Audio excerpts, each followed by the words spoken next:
How many helicopter pilots? None. Okay,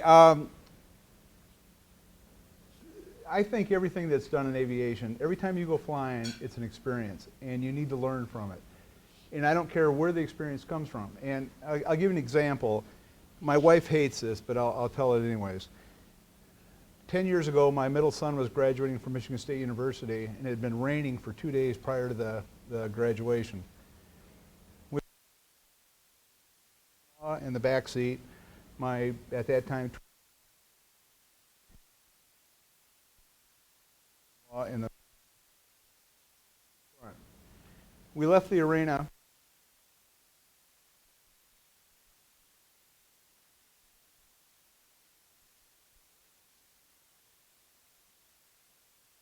The dad looked like he was going backpacking in the Himalayas. He had a purse, camera bags, 3 umbrellas. He was loaded down. The wife has nothing other than a white pantsuit on with a green blazer, obviously a Michigan State graduate, and the daughter was in trail. As they walked by in front of my truck, the heel on her shoe broke. She did a pirouette and landed in the mud. Before she got out of the mud, I made the comment, "It's going to be his fault." She came out of this mud puddle, spinning around in a circle, yelling at her husband because she fell in this mud. My naive 12-year-old daughter said, "Dad, how did you know that was going to happen?" I said, "Experience." So everything I talk about is, this accident happened a long time ago. And to this day, I probably still am asked 5-6 times a year to tell it. Fort Rucker, the Coast Guard, I've gone to the Naval Academy to tell the story. It's an interesting story because there had been 2 helicopters crash, 2 S-76s crash with this problem. 21 people perished. They were all over water, all died. We were the first ones to have this exact problem happen in an S-76 to survive. And you'll see that as we go on further down. But everybody's always asked me, well, what did you do different? And I really didn't know. And then I started thinking about the other things that had happened to me over my flying career. I was taught how to fly by my dad. He learned how to fly in World War II as an Army Air Corps pilot. I don't remember my first airplane ride, but I do remember the first time he let me fly the airplane. I was probably about 6 years old. And I knew right then that that's what I wanted to do for a living. But the way he taught people how to fly, he wouldn't let you solo until you spun, and you just didn't go out and see what a spin looked like. You actually spun the aircraft. I was fortunate enough to grow up on a farm up in northern Michigan, and he had a Cub that we used to fly around with all the time. And we flew off a little grass strip. This is actually the grass strip, and now it's kind of starting to grow over. But we kept the plane on there. I could go out and fly anytime I wanted. And I loved it. It was a passion that I just couldn't get out of my system. I eventually worked my way up as I was in college, trying to fly cargo, so I started flying in a Beech 18. And there's some experience to fly one of these things. And it was a good way to build time and experiences as I was building time. My ultimate goal was to go into the Navy or the Air Force getting out of college. The problem was, when I graduated from college, it was 30 days after the fall of Saigon. All the Navy slots and the Air Force slots were really slowing down. And there was a slot eventually became available, but it was like months later. So I continued working on my ratings, and I heard that the Lansing Police Department was looking for a helicopter pilot. I knew nothing about helicopters, but I had a commercial instrument multi-engine rating and a CFI, and so I went and knocked on their door and told them that if they would hire me, I would pay for the helicopter transition. I had a bachelor's degree in pre-law because I was trying to think of what I was going to do if I couldn't get into aviation. And I can't, to this day, I still don't know why they did it, but they said, go to an academy, come back here with an academy graduate certificate, and we'll hire you. Went and borrowed money from my dad, went to the Michigan State Police Academy, graduated, went back to the police department, handed them my certificate 21 weeks later, and they said, you got a job. But they wouldn't guarantee me that I was going to the helicopter unit yet. So in 1977, after I worked the road for a year, they sent me to Grand Ledge, and they worked out a civilian contract with Army up in Grand Ledge to teach me how to fly a helicopter. So I didn't even have to pay for the transition. They paid for everything. It was a phenomenal experience for me. So I started flying Hughes 300s, and that is a fun little helicopter, by the way. But anyways, I started flying them, and my first incident I had was January 1st, 1980. And the reason I want to mention this, it was New Year's Eve. There was a push to get that helicopter airborne. So I know there was no maintenance guys in here, but I wish there would have been some maintenance guys in here. The commanding officer of the helicopter unit came out that day and says, we have to fly that night. It's New Year's Eve. You will have that aircraft up in the air, ready to go. They did an engine change on it. The other aircraft was down due to a blade problem. This shaft, the shaft is exactly the same, except on this corner in that shaft, right up in here, there's a little nipple on the inside of that shaft that holds that shaft in place. If it's put in wrong, it can slide out.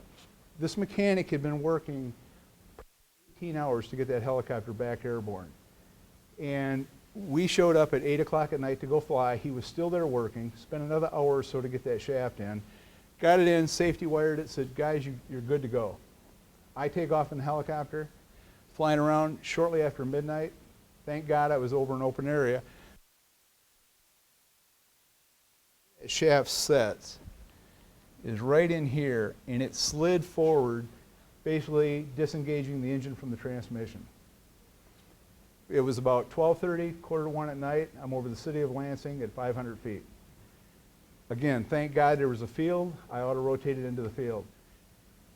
Landed in about 3 foot of snow, and I didn't remember if I did the auto-rotation right. The guy that was with me, he asked me, he says, what'd you do? And I said, I don't have a clue. We're standing in about 3 foot of snow trying to figure out if I did the auto-rotation right. I didn't remember anything about it other than hearing the sound of the engine roar. So I'm thinking, okay, well, good experience though. I continued on, and 2 years later, a year and a half later, February 22nd, 1982, this is the accident that should have probably taken my life. There was a Barricaded gunman call inside the city of Lansing. He had killed his wife and was threatening to kill his 8 or 10-year-old son. I don't remember what it was. And they had the helicopter stay off for a while. They were trying to get the SWAT team there, get them organized, and they were going to figure out a way to take this guy out. They couldn't get the guy to the window, so they wanted the helicopter to come in and make some distraction. Not wind out of the south that night. I got the helicopter high, hovered down over the roof.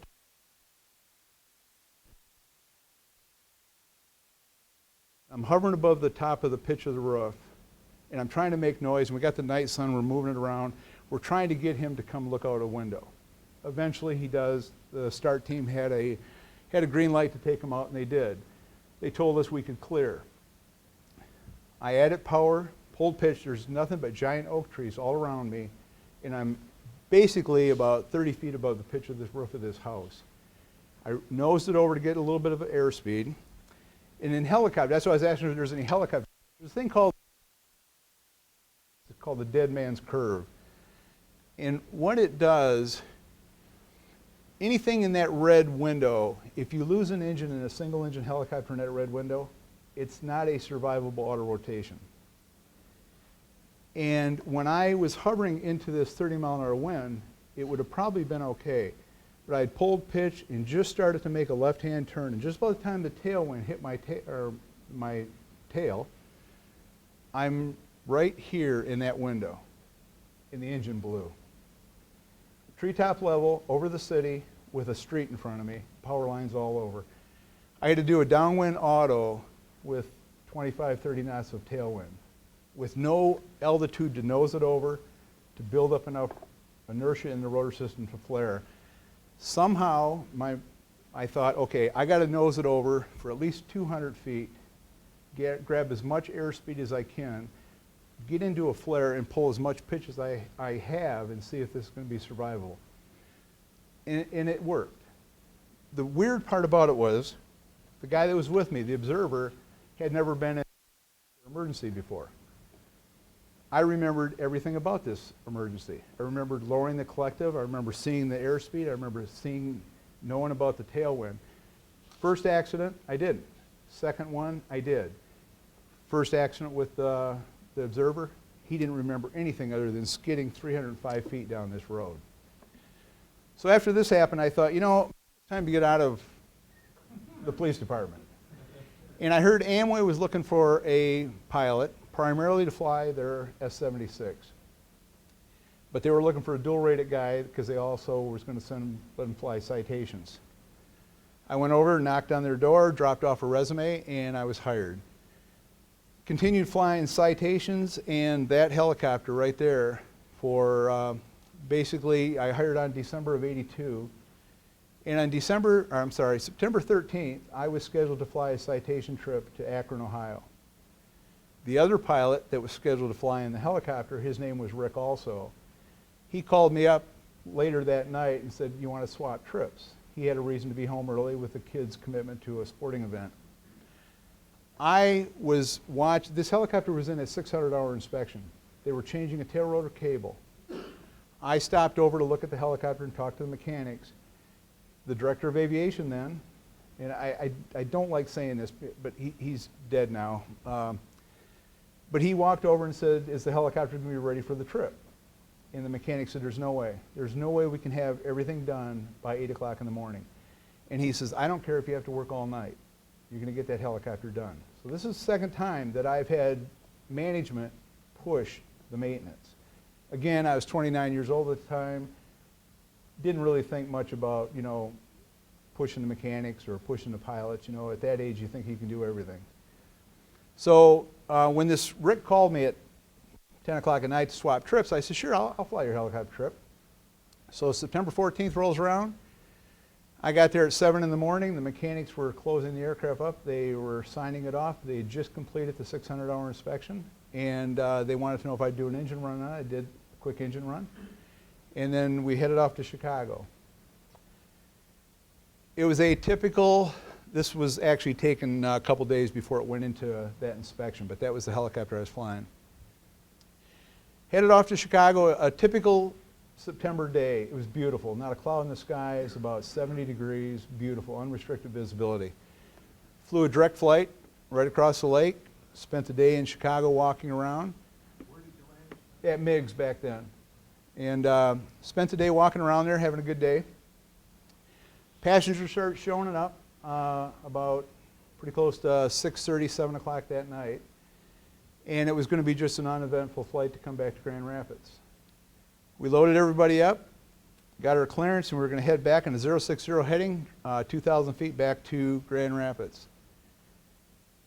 Took off, and about 39 miles out, we got this incredible bang. It sounded like somebody pulled a grenade in the back or shot a shotgun. As soon as that happened, the aircraft violently rolled to the left, and I automatically entered auto rotation, because auto rotations, if you were a helicopter pilot, they fix everything. No matter what's going on in the helicopter, you drop the collective, it stabilizes it, it gives you time to think. Drop the collective, it made things worse. And in my mind, that made no sense. You'll see here, this is the noise. We knew the noise came from the tail section. And I knew it had to be a tail rotor problem because of the yaw. But when it yawed, it started, and then as I lowered the collective, it nosed over into a tailspin like in a fixed wing. And it makes no sense because you can't tail spin a helicopter.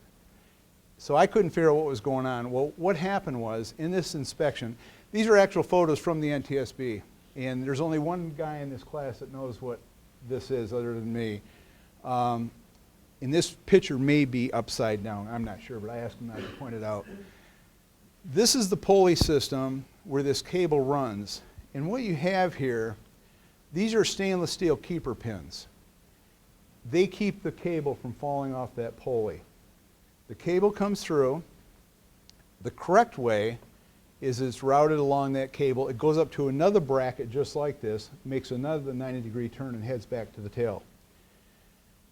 Because of a flaw in the design of the S-76 back then, and an access panel for the maintenance people to work. They could not see this assembly, and they couldn't get to it other than sticking their hand through a little teeny door and trying to feed that cable through with their fingers. And it had happened before, all fatals, and it happened to us. That keeper pin got routed, I went too far.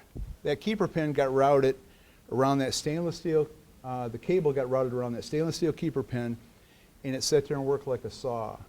And when it broke, these are the actual NTSB photos from our accident once it was recovered. When that cable broke, all the hydraulic pressure on it extended the actuators. What happened was, when the actuators extended, they went further travel than they had authority to with the cable attached.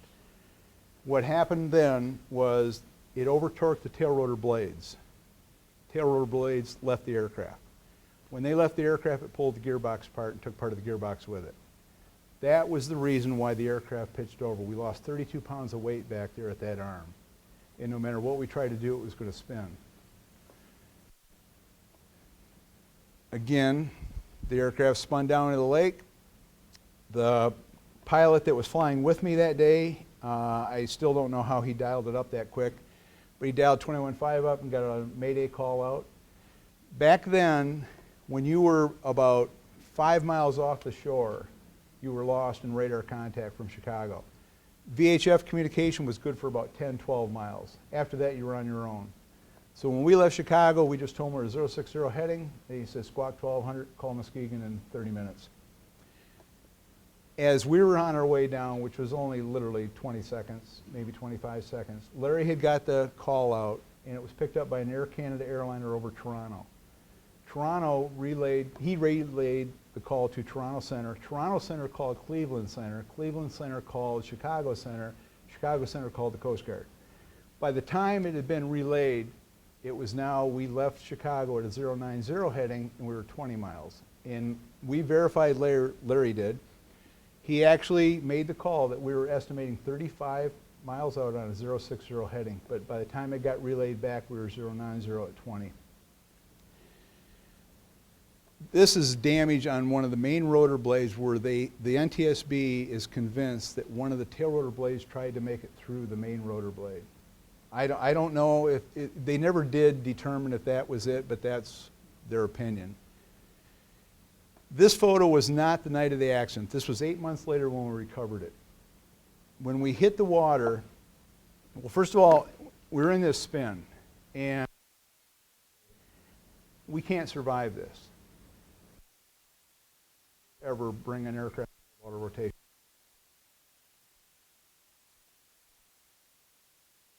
But we have to try something. We're going to die here.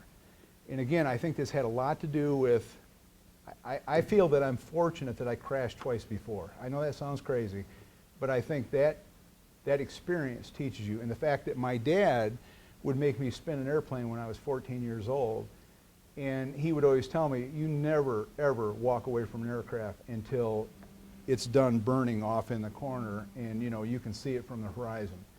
So I pulled some pitch, and when I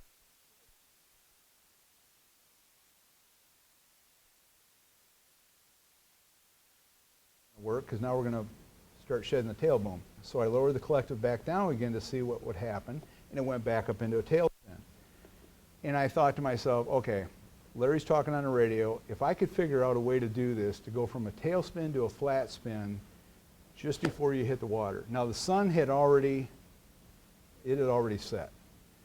We're over Lake Michigan. It is smooth water, and it's really hard to find a horizon. So I'm trying to estimate where the horizon's at. I'm trying to figure out how I'm going to do this. I'm trying to get a radar altimeter reading. Everything's going wrong. Make about 6 different revolutions from a tailspin to a flat spin, and when I felt that I was getting close enough to the water, I pulled all the pitch to see what would happen. It went back into the flat spin, but we hit sideways, and when I hit, this chin bubble completely blew out because we hit sideways, nose low. That chin bubble is about this big. That big around came in on us at about 70 miles an hour. And to this day, I can still see that water. And again, this is again my opinion, everything in this accident was in slow motion. Not like my first one, a little bit more like my second one. This one here, when they say my life didn't flash in front of my eyes, but it definitely went in slow motion. I felt that accident from the time we lost tail rotor to the time we hit the water was 30 minutes, if somebody had asked me. I thought I had all day to fly around trying to figure this thing out. And we didn't. But I remember looking at instruments, I remember watching lights blink, I remember everything about it to this day. But when that chin bubble came out, that shorted everything in the cockpit out. And just about then is when the guy from the Air Canada airliner, he said, Alpha Charlie, radios went dead because they shorted out. We think at that point that he got our Mayday call, but he didn't confirm it yet. The aircraft rolled over and it started to sink. The float devices on it would not hold it up. The water temperature was 54 degrees, and according to the Coast Guard and University of Minnesota, you're good for about an hour and a half for useful consciousness, and you're good for about 4 to 6 hours, 1 to 6 hours before you're going to die of hypothermia. We were in the water, in life jackets, waiting. The aircraft rolled upside down. It didn't totally sink. It stood on its tail with just a radome sticking out of the water. So at least we had an area to kind of hang out together. Yes? You put life jackets on when you were in the water? After we were in the water, we didn't have time to put them on in the flight, and we didn't put them on before the flight. You didn't put them on? No. We put them on as soon as we hit the water. We told everybody to get their life jackets on. And as we all got out, we climbed out on the side. Typical for helicopters because of the weight of the engines and the rotor system. Stood on the belly and eventually tipped on its nose or its tail like this. So we were in the water an hour and 35 minutes. 54 degrees.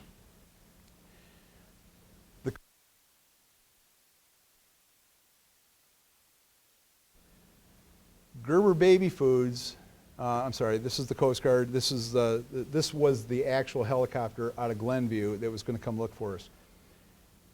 Chicago Center was asking everybody out of Chicago that night to keep an eye out in the lake. They had a report of a helicopter that went down, and they did say it was a Sikorsky.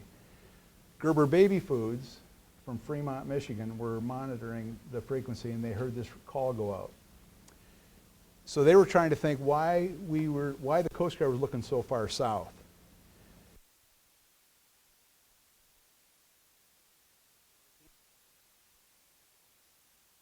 We're going to search this grid that was only going to be 20 miles out, and they were going to work the grid down to the shoreline. In the meantime, Gerber left out of Chicago, and they were heading home. The two pilots were sitting there trying to figure it out why the Coast Guard was looking so far south. And I give this story a lot to the Coast Guard, so I leave this part out. But the Gerber said, I think you guys are looking in the wrong spot, because those guys in a twin-engine helicopter, they're going to go direct to Grand Rapids. They're not going to go around the lake on a day like today. The Coast Guard basically told them, don't tell us how to do our job. You go ahead and fly your corporate jet. So Gerber, they had the CEO of Gerber Baby Foods on board. They asked him if they could go back to Chicago and fly a direct course to Grand Rapids to look for us. Now you just don't see stuff like that happen. They made first of all, these are the pilots. This Gary Prentice and Mike Stroshan were making this conversation and trying to figure it out. And that's when Gary said, they got to be further north of that. This is when they made the call to the Coast Guard. They turned around and they flew back to Meigs. And they started this S-pattern flight along the 060 heading back to Grand Rapids. Lake Michigan has a current. And again, there was only one thing went wrong September 14th, and that was the cable broke. There was 1,000 things went right. Because the currents in Lake Michigan drift to the northwest that time of the year. The fuel cell on an S-76 is supposed to be crash-proof. Ours wasn't. We dumped 200 gallons of jet fuel in the water. That jet fuel floated with the current off to the northwest. As they were flying along that route, the jet fuel, there was a little strip of orange horizon left on the horizon. That orange horizon reflected down into the jet fuel and made this jet fuel sheen. They dropped out, they weren't that high to begin with, but they came down even lower. And they circled us, they saw our life jackets, and they saw the jet fuel. They called the Coast Guard and said, you know, hey guys, don't want to tell you how to do your job, but we've got a fuel slick and we've got debris in the water at these coordinates. The Coast Guard made a turn, came up there, and picked us up, took us back to Meigs. That's the very next morning. The Coast Guard cutter got out to the helicopter to salvage it. That's what it looked like when we left, and it was still like that in the morning. As the cutter, the Acacia Coast Guard cutter, pulled up on scene, they snapped that picture, and they said as soon as they snapped the picture, the last float bag gave away and the thing sank right in front of their eyes. And it went down 320 feet of water.